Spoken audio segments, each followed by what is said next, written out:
सकता है नहीं, इसका पूरा परीक्षण किया जाएगा और यथासंभव कोशिश करेंगे कि अगर फिजिबिलिटी बराबर है, प्रकरण है, दूरी है, तो कैंप कोड खोलने के लिए विचार किया जा सकेगा। ऐसा हम आश्वासन में विधायक महोदय को देता हूं। और कोई पूछना है? धन्यवाद। अगला प्रश्न प्रश्न संख्या 692 कैलाश वर्मा। माननीय मंत्री महोदय जी।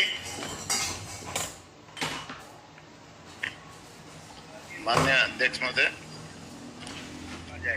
खंड 1 गौशालाओं हेतु भूमि आवंटन के संबंध में राजस्थान भू राजस्व गौशालाओं को भूमि आवंटन नियम 1957 में प्रावधान किए गए हैं। नियमों की प्रति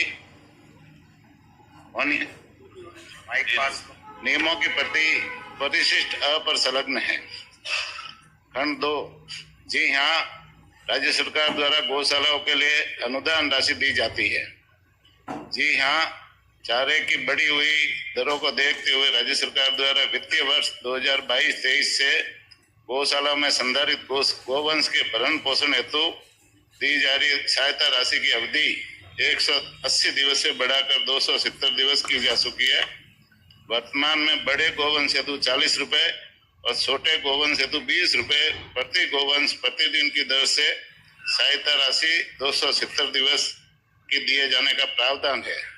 साथ ही गौशालाओं में अंधे एवं अपाहिज गोवंश तथा नंदीशालाओं में संधारित नर गोवंश को वर्ष भर की सहायता दिए जाने का प्रावधान है।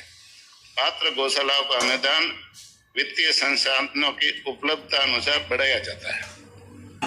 माननीय सदस्य। माननीय अध्यक्ष महोदय, जो विगत वर्षों में गौ सेवक के स्टाम्प ड्यूटी पर कितनी राजस्व राशि के रूप में प्राप्त हुई तथा प्राप्त राशि कितने प्रतिशत राशि गौ कल्याण के लिए खर्च हुई, पहला क्वेश्चन।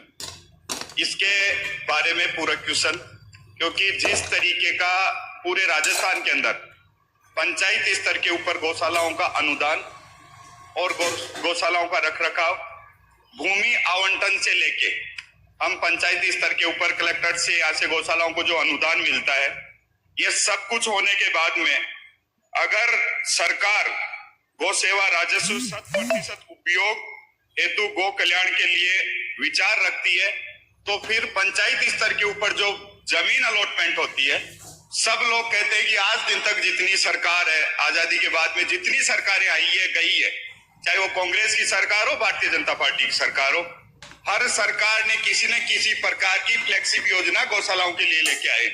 मगर जब भूमि अलॉटमेंट की बात आती है तो गौशालाओं के लिए पंचायती स्तर के ऊपर भूमि अलॉटमेंट नहीं होती। पिछली सरकार 2013 से 18 की सरकार हो, माननीय भैरू सिंह जी की सरकार हो, चाहे कांग्रेस की सरकार हो, आज दिन तक केवल और केवल कागजों के अंदर नियम बने गौशालाओं के लिए। तो मेरा पूरा क्वेश्चन ये है कि पंचायत स्तर के ऊपर भी सरकार गोचर भूमि में गाय चरेगी, इसका कोई प्रावधान रखती है? पंचायत स्तर के ऊपर भूमि जमीन अलॉटमेंट का विचार रखती है क्या? पहला महोदय। माननीय अध्यक्ष महोदय जी, गौशाला में शेष कर के रूप में कितनी आय होती है और कितना खर्च होता है, वो माननीय सदस्य को मैं इनके कार्यालय ऑफिस में भेज दूंगा। और जहां तक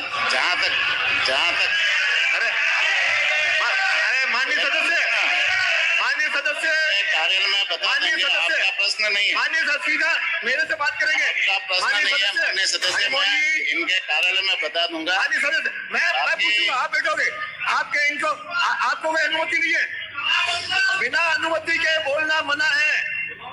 बाकी हाँ, मुझे पता है।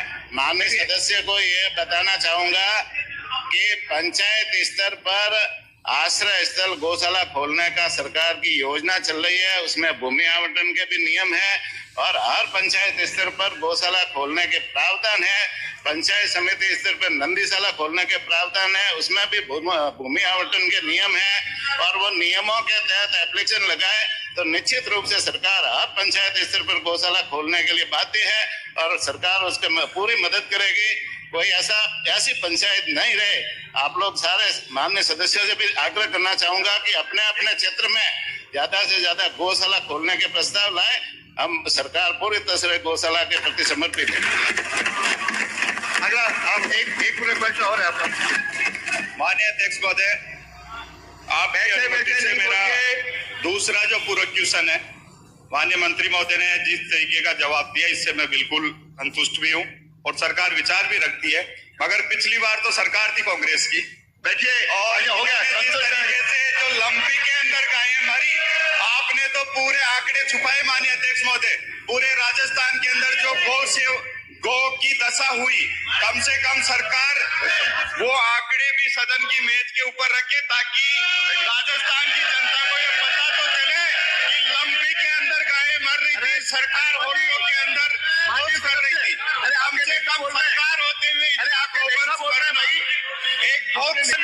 एक पूरा क्वेश्चन मेरा होने दो अध्यक्ष महोदय, एक पूरा क्वेश्चन मेरा होने दो। मैं अनुमति दूंगा, आप बैठिए, आप बोलिए। अध्यक्ष महोदय, उनका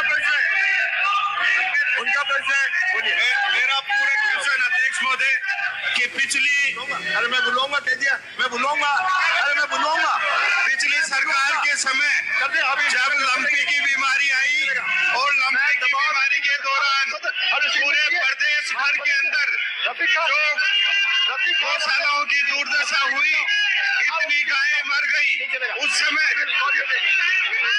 और उस पूरे राजस्थान के अंदर जो आगे पूर्ववर्ती सरकार ने